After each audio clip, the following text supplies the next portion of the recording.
সব কিছু যেন বললাম, একটা কিছু মিস যাচ্ছে। সেটা কি? হ্যাঁ, সেই জিনিসটার কথাই বলছি। ক্লাসে তো একটা স্পেশাল মানুষ থাকেই, যার সাথে টিফিন শেয়ার করলে মনটা যেন আলাদা এরকম হয়ে যেত সেদিন। চুপি চুপি করে তাকানো, স্কুলে প্রতিদিন যাওয়া, সে এসেছে কিনা তার পাশে বসা, বন্ধুদের দিয়ে কথা পাঠানো। হ্যাঁ, তোমার সেই প্রথম ক্রাশের কথাই বলছি। শুরুটা তো ওখান থেকেই, তাই না? চলো, আর একটা ভিডিওতে এরকম আরও কিছু ঘটনা শেয়ার করবো, স্কুল লাইফ যতটা বলা যায় ততটার থেকেও কম।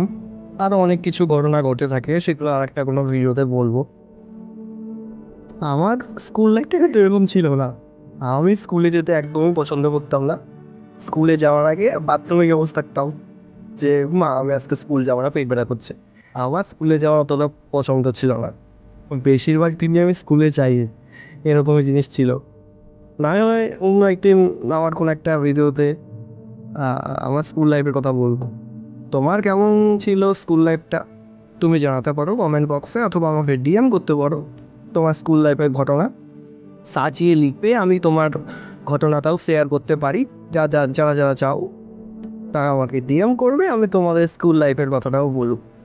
দেখা হচ্ছে কোনো একটা ভিডিওতে, ততক্ষণের জন্য গুড বাই। আর হ্যাঁ, তোমার সেই বন্ধুদের পাঠাও যার সাথে তুমি স্কুল লাইফটা অনেক বেশি দিন কাটিয়েছো, বেশিক্ষণ কাটিয়েছো।